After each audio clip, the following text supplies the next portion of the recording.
Halo pemirsa GPR TV dari Sabang sampai Merauke, dari Miangas hingga Pulau Rote. Bertemu lagi dengan Bilqis Sabila dalam program Kominfo Newsroom. Halo pemirsa GPR TV dari Sabang sampai Merauke.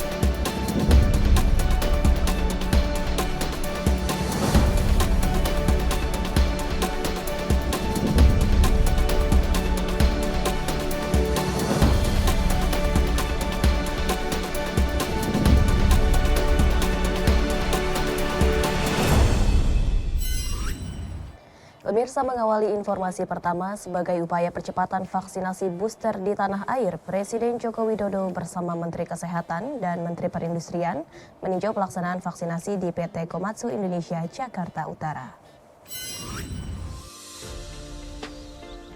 Hari ini Presiden Joko Widodo bersama dengan Menteri Kesehatan Budi Gunadi Sadikin, Menteri Perindustrian Agus Gumiwang Kartasasmita meninjau pelaksanaan percepatan vaksinasi booster bagi para pekerja di sektor industri yang digelar di PT Komatsu Indonesia, Jakarta Utara. Presiden berharap dengan vaksinasi ini dapat meningkatkan kinerja para pekerja pabrik, sehingga dapat beroperasi di tengah pandemi untuk mendukung pertumbuhan ekonomi nasional. Ada 11 lokasi di kawasan industri di seluruh tanah air yang secara bersamaan sedang melakukan vaksinasi booster. Presiden juga melakukan dialog secara virtual dengan beberapa kawasan industri maupun pabrik di seluruh Indonesia yang juga sedang menggelar kegiatan vaksinasi. Para pelaku industri mengaku sangat terbantu dengan adanya program percepatan vaksinasi booster tersebut. Di industri, di pabrik, di sektor produksi tidak terganggu aktivitasnya karena sudah diberikan vaksin penguat, vaksin booster, sehingga bisa memberikan kekuatan yang lebih kepada sektor produksi agar tidak terganggu produksinya. Dan ini kita harapkan terus bergerak di kawasan industri yang lain, di pabrik-pabrik yang lain, sehingga bisa kita cegah karyawan kita dari terpaparnya COVID.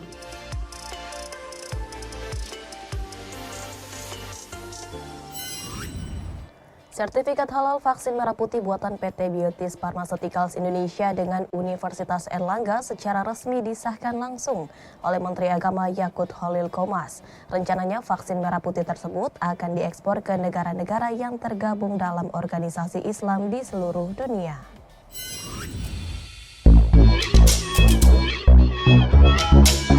Menteri Agama Yakut Khalil Qomas menyerahkan sertifikat halal bagi vaksin COVID-19 merah putih buatan PT Biotis Pharmaceuticals Indonesia dengan Universitas Erlangga.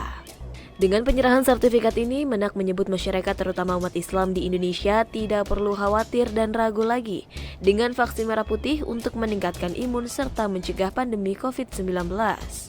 Lebih lanjut, pihaknya mengungkapkan nantinya vaksin merah putih akan direncanakan ekspor ke negara-negara yang tergabung dalam organisasi kerjasama Islam. Mewakili umat Islam di Indonesia, Menak menyampaikan rasa terima kasih kepada para tim peneliti vaksin merah putih karena telah memberikan kepastian demi keamanan dan kenyamanan masyarakat untuk menggunakan vaksin tersebut. DCI sama Pak Kepala BPJPH Pak Sudirman bahwa nanti vaksin ini juga setelah bisa diproduksi secara massal juga akan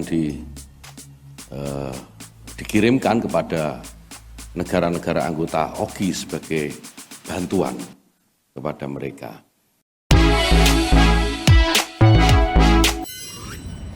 Tak hanya itu pemirsa, dengan ditunjuknya Indonesia sebagai negara penerima transfer teknologi untuk pembuatan vaksin mRNA, Menteri Luar Negeri Retno Marsudi meyakini dengan transfer teknologi tersebut, Indonesia tak hanya bisa memenuhi kebutuhan vaksin mRNA di dalam negeri saja, namun juga untuk kawasan di negara berkembang.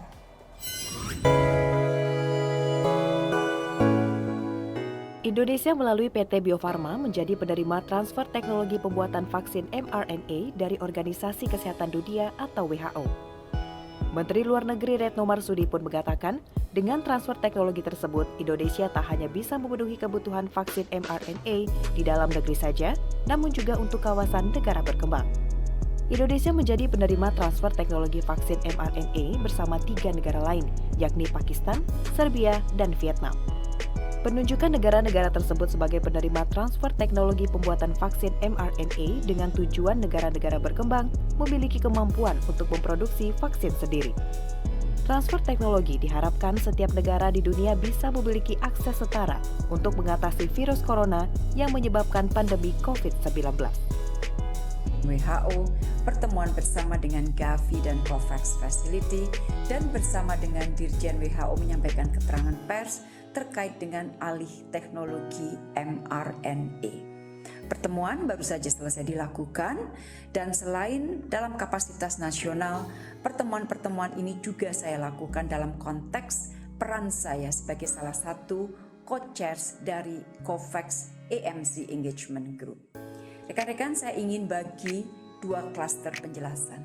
Klaster pertama mengenai hasil pertemuan dengan Dirjen WHO, Gavi, dan COVAX Facility, dan yang kedua adalah mengenai transfer teknologi mRNA. Saya mulai dengan hasil pertemuan baik dengan Dirjen WHO maupun Gavi dan COVAX. Inti pertemuan adalah melakukan tukar pandangan mengenai kolaborasi untuk mendukung prioritas presidensi G20 Indonesia, terutama terkait prioritas di bidang kesehatan.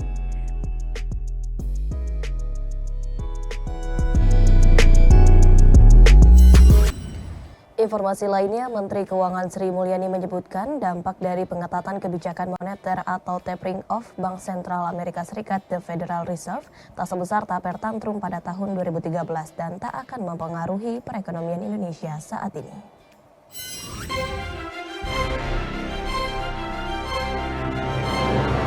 Menteri Keuangan Republik Indonesia Sri Mulyani Indrawati mengungkapkan, pemberlakuan kebijakan tapering yakni suatu kebijakan untuk mengurangi nilai pembelian aset seperti obligasi oleh Bank Sentral Amerika Serikat The Fed tidak akan terlalu menimbulkan dampak negatif bagi Indonesia. Hal tersebut dikarenakan kondisi perekonomian Indonesia saat ini sudah mulai membaik, baik dari segi ekspor dan juga industri. Berbeda dengan tapering yang terjadi pada tahun 2013 yang memberikan dampak besar terhadap Indonesia, karena saat itu Indonesia sedang menghadapi current account deficit. Namun Menteri Keuangan berpesan bahwa saat ini yang dapat dilakukan oleh Indonesia agar ekonomi tetap aman di saat terjadinya tapering adalah dengan mengontrol perekonomian negara Indonesia dan memberikan pembaruan agar dari segi perdagangan, industri, dan jasa jauh lebih kuat. Cara ini dilakukan agar ekonomi Indonesia menjadi lebih kompetitif. Bahwa ini loh ekonomi Amerika, inflasi memang terjadi, tapi saya melihat bahwa inflasi ini temporer dan saya akan secara hati-hati akan menaikkan suku bunga. Walaupun itu dikritik di dalam negerinya di Amerika, tapi itu secara dunia memberikan signal yang lebih kondusif. Jadi orang mulai mengadjust. Oh iya, kita tahu Amerika akan berubah karena inflasi tinggi. Sehingga semuanya melakukan repositioning. Ini yang menyebabkan tadi degree of volatility atau kedumrangannya itu menjadi sangat tidak tinggi. Namun memang ada negara-negara nanti yang akan tetap vulnerable. Indonesia insya Allah akan jauh lebih baik. Tadi saya sebutkan karena account deficit kita menurun atau bahkan surplus, ekspor kita bagus, industri kita juga sudah mulai baik. Kalau kita lihat ekspor kita yang tumbuh di atas 50% atau dekat 50%, itu mayoritas juga tidak hanya komoditas. Kita sudah mengekspor besi baja, jadi sudah terjadi value added di dalam negeri.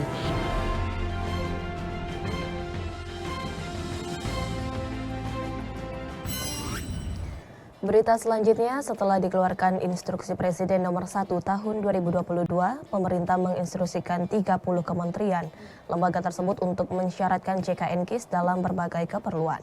Hal ini ditegaskan oleh Direktur Perluasan dan Pelayanan Kesehatan BPJS Kesehatan, David Bangun, pada dialog pelayanan publik tentang meninjau prasyarat BPJS Kesehatan dalam pelayanan pertanahan.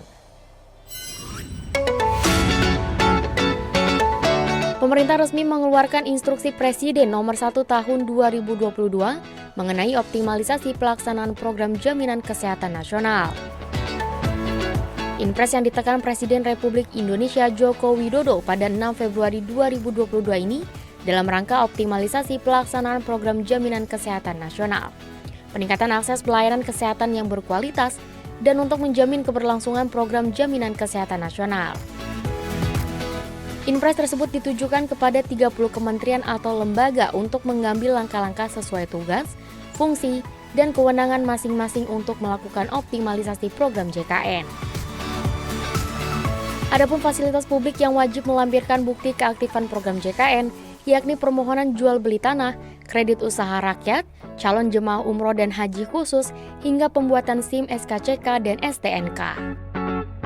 Kalau ada persyaratan JKN aktif, maka sudah seyogyanya BPJS Kesehatan menjamin bahwa kemudahan dalam proses pengecekan ya statusnya gitu. Jadi setiap masyarakat Indonesia bisa mengecek statusnya, saya itu aktif atau tidak. Dan kalau memang dia belum pernah mendaftarkan, kemudahan untuk mendaftarkan. Jadi Bapak Ibu sekalian, untuk mengecek status itu kita siapkan beberapa aplikasi. Yang pertama tentu yang paling populer di Indonesia adalah WhatsApp ya. Jadi dengan WhatsApp itu masyarakat bisa mengecek statusnya setiap saat ya, statusnya aktif atau tidak. Yang kedua tentu yang kita harapkan sebenarnya ini akan menjadi suatu aplikasi yang banyak digunakan masyarakat Indonesia adalah aplikasi mobile JKN. Bisa di-download baik untuk yang Apple maupun Android. Di situ bisa mendaftarkan, termasuk juga nanti setelah mendaftarkan dalam aplikasi tersebut bisa mengecek status, mengecek premi yang harus dibayarkan seperti apa gitu ya.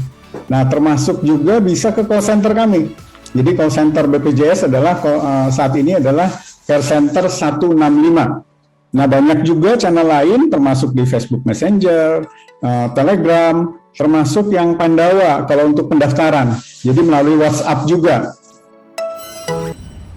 Di kesempatan yang sama, Direktur Perluasan dan Pelayanan Kesehatan BPJS Kesehatan David Bangun juga mengklaim keuangannya sudah membaik dan tidak defisit lagi. Hal ini terjadi sejak 2020 lalu, keuangan BPJS sudah kembali surplus.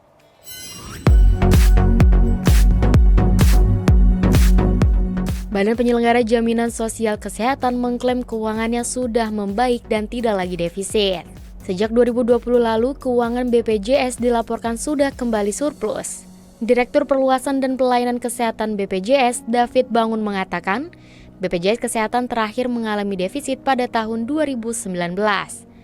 Namun, pada tahun 2020 hingga 2021, sudah tidak ada lagi tunggakan pembayaran ke rumah sakit.